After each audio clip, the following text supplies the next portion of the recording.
All right, what's up guys? Matt from Castle Performance here today. We have my beautiful E46 M3 back on the dyno to show you guys how to recalibrate this dyno. And we're just gonna kind of show the process, kind of show before and after, just in case there's any deviations from where we were at. Just trying to kind of cover all our bases, show you guys a little bit of the process of what we do on our end, and kind of it spits out the number on the other end. We're also going to kind of go over SAE versus uncorrected numbers, just comparing them. That'll be it for this portion, and then we'll kind of come back here, and then we'll check, kind of go through and do our part 2 video of our headers, and kind of go through all 3 section 2s for this. So. All right, so we got the car strapped up here. We're gonna make our first hit for our baseline for today. Then we'll get the car pulled off, and then we'll recalibrate, then we'll put it back on.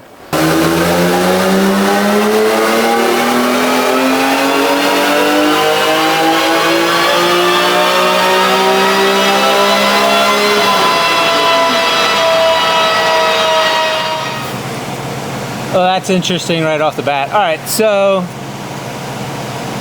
power number, I think I just blew snot out of my nose. You got some booger sugar. I don't think so. No sugar this time. All right, so we ran at that time. We got pretty close to the same power as our last run back in November. Peak raw before was 360.8. Today we were on that run 357.3, so thereabouts. Really the biggest difference that we're gonna see is when we load in the SAE numbers, that since it's so freaking cold out today, SAE was, or our raw number was 357, and the SAE number, since it's so cold, it took it down to 336.8. So that's the SAE number doing its job there. So compared to where we were, we're right same place we left it on the last tune. So that's accurate.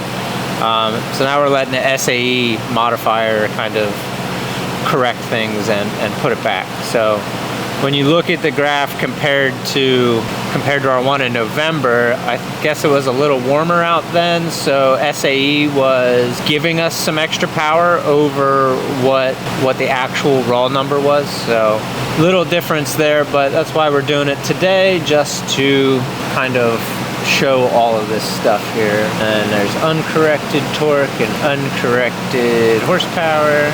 Now, if we look at the graph now, we can see, if I take SAE out of it, so this was our 2 runs from today, or our run from today and our run from November overlaid, which are pretty similar, pretty close to each other, right? So then when we add in our SAE numbers from today, so this is calculating based on conditions, you can see it. This is the difference between today's raw number, which is this green line here, and then the SAE calculated is the red. So today we're at 336 calculated, and raw is at 57. That's showing 356. So that's the difference between corrected and uncorrected horsepower, in a sense. So SAE is going to account for ambient air temperatures, pressures, humidity, and kind of standardize it a bit so that when we do run these in various conditions, whether it's hot outside or cold outside, it kind of gives us a even playing field for everybody, or at least that's the theory. So yeah, that's kind of where we're at on this one. After this, we're going to pull the car back off, and we'll calibrate the dyno for the load sensor and see if anything changes based on that. And then after that, we're going to try we're going to recalibrate the rolling losses, which is Mustang's way to calculate drivetrain losses for the rollers, or the actual dyno mechanism itself we're trying to calculate for. So we'll do that here in a second, and we'll make another run. So So here's the insides of the dyno. There's our counterweight over there. And then these are the actual like eddy brake right here, the eddy current brake. So that's what applies the load and simulates real world road conditions. So if you want to go up a hill, it can simulate going up a hill, or less load to go down a hill. But pretty much it's a locomotive brake more than anything, and that's kind of what it is. So that's the braking side of it. What we're calibrating today is this load sensor right there. This guy down, this little guy right there. So that measures force on this mechanism going this way, pushing down on it. So as it spins the roller, that creates a downward force, and that measures it. And then there's some algorithm that takes the amount of force applied to that sensor and spits it out and turns it into a dynograph. So that's what we're going to be calibrating today. Here's our calibration weight. Always hanging around in here. Basically, I never knew that's what that was. we set that guy right there, right at the very end, against that. We'll 0 point it, install calibration arm, but not weights. Okay, 0 point, go. So now we're 0 pointed. Okay. Now install the calibration arm on one side. Right. There. Make sure it's centered. Okay. There's our calibration arm. And set. Okay. There we go.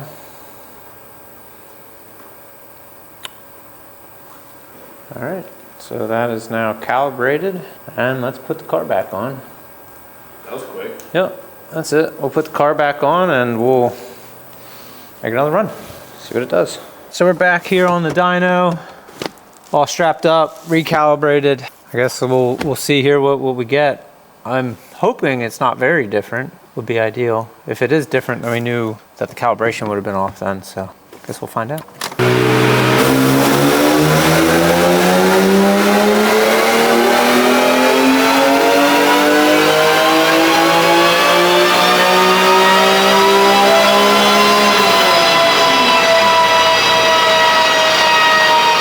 So, a few interesting tidbits here. First things first, SAE is 338. I think that's actually thereabouts where we were. Uncorrected was pretty close. All right, so this is uncorrected numbers. Our base run versus this last one. Uncorrected numbers came out pretty close. Obviously, it looks like there's some torque loss in the middle, and it's pretty consistent all the way through until it starts to taper together up here a little bit above 7,000, and then it starts to come a little closer. But I would probably say that most of this is due to that calibration change of the dyno itself, and then up here it just seemed to kind of come closer. That may have been a run-to-run difference there, but overall it looks pretty similar. SAE numbers, let's pull up our SAE numbers. So add in the correction. Okay, yeah, again, still really close and similar here. SAE numbers are putting us out at 336 on this one, and previously I think it was 334. So SAE numbers are showing a 1 horsepower difference. So we have, I don't know, I think it's pretty much the same overall. I would say our calibration didn't really change much. If it did change anything, it's definitely not drastic. So this was same car, same run, probably, I don't know, what, 10 minutes apart? Yeah. Something like that. What we're gonna do next though is we're gonna do our rolling comp correction and see if that changes anything. And basically what this wants us to do is drive up to like 100 miles an hour, and then we just put it into neutral and it just slows itself down over however long, and it comes up with some calculation.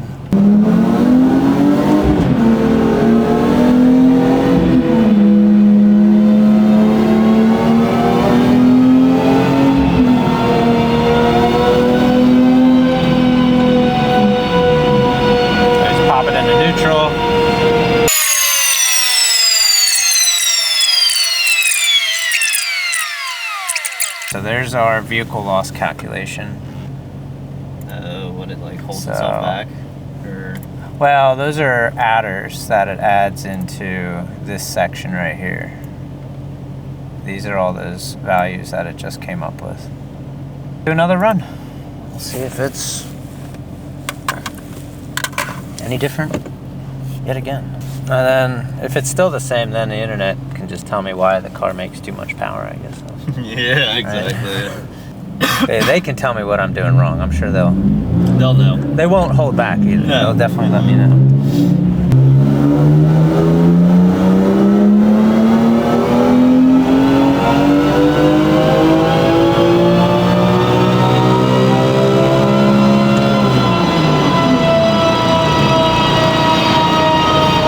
All but the same. I can't get it. Oh, the lights turned out. Perfect. That's always that makes it easier to see. Yeah, it does. All right, and this is why all this stuff is sometimes fruitless, because for our backup run, we made more power in the middle, but it lost a little up top. So like we had a 5 horsepower difference at the very top, but we had 5-6 horsepower gains in the middle. So whatever you want to skin it here, didn't seem very different. Still lays and tracks the same way. I guess we'll do another one just to back that up.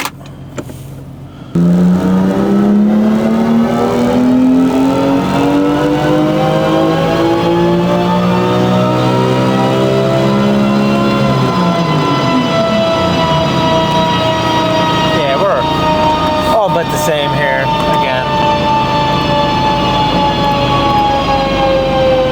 I mean, it's tracking exactly the same. So while we were at PRI, we talked to the Mustang guys as well.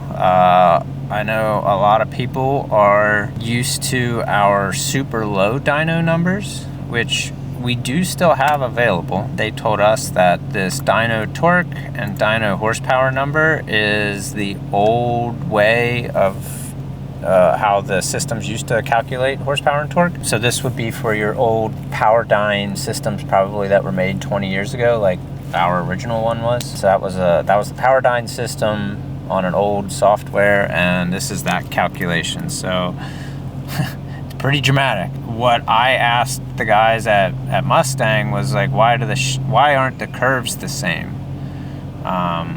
Whereas like this is making peak power up at, on the SAE one, up at what, 7,800, which would be expected where we want it.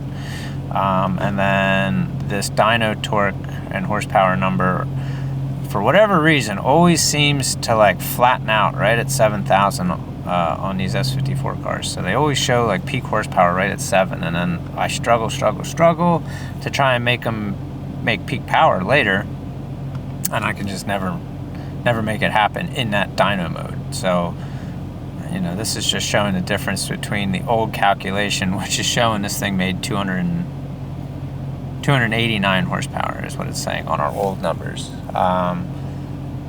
which probably isn't too far from what I would expect the old numbers to be. Probably old numbers, this would be like a 300 horsepower car. Back then, if we could get a car to 330 horsepower on this dyno with that old software, the thing was really, really strong. And up until that point, when we switched to the whole shot, the highest horsepower S54 we had ever seen on our dyno was like 360, just over like 361, 362. And that was a race car with a dry sump and cams and built motor and all this other stuff. So that was the highest horsepower one we had ever seen. Then when we switched to whole shot, we were learning that system, and we tried doing it in this the diag mode, and ultimately, like I said, I feel like it doesn't accurately reflect the real curve of the car.